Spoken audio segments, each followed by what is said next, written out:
Assalamualaikum warahmatullahi wabarakatuh. Halo semua, di sini kita akan membahas sebuah topik yaitu regulasi dan standar di akuntansi sektor publik. Nah, kira-kira apa yang kita bahas? Kita simpulkan saja, di sini kita kelompokkan ke dalam dua pokok bahasan. Yang pertama ada regulasi dan yang kedua ada standar.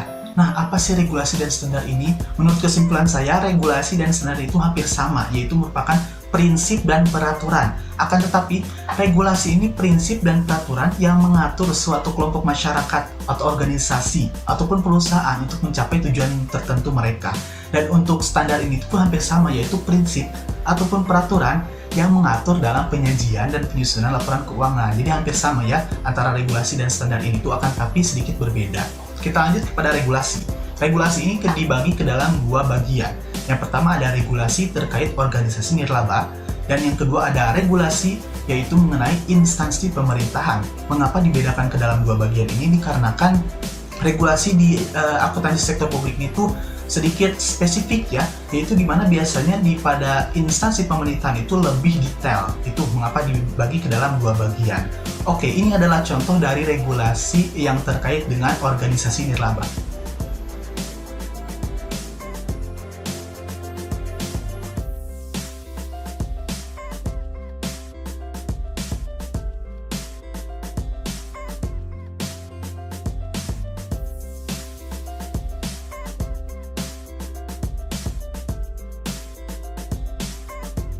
Untuk selanjutnya itu contoh mengenai regulasi mengenai instansi pemerintahan.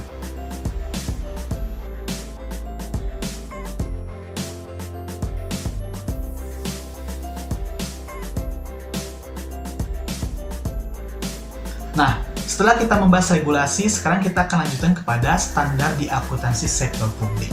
Seperti yang sudah saya jelaskan tadi, bahwasanya standar ini tuh berkaitan dengan peraturan penyajian pelaporan keuangan di akuntansi sektor publik. Di sini pun dibagi ke dalam dua bagian. Yang pertama ada instansi pemerintahan dan yang kedua adalah organisasi nirlaba. Nah, di instansi pemerintahan ini tuh yang mencakup atau yang mengaturnya itu adalah yang pertama ada Standar Internasional Akuntansi Sektor Publik atau IPSAS ya, dan yang kedua adalah Standar Akuntansi Pemerintahan. Kedua inilah yang mengatur pada instansi pemerintahan. Sedangkan untuk organisasi nirlaba cuma satu ya. Di organisasi nirlaba itu hanyalah PSAK nomor 45 atau Pernyataan Standar Akuntansi Keuangan nomor 45 yang merupakan satu-satunya yang dikeluarkan oleh Ikatan Akuntansi Indonesia untuk mengatur untuk mengatur pelaporan keuangan pada organisasi nirlaba. Nah, mungkin itu sedikit contoh-contoh mengenai standar di akuntansi sektor publik ya.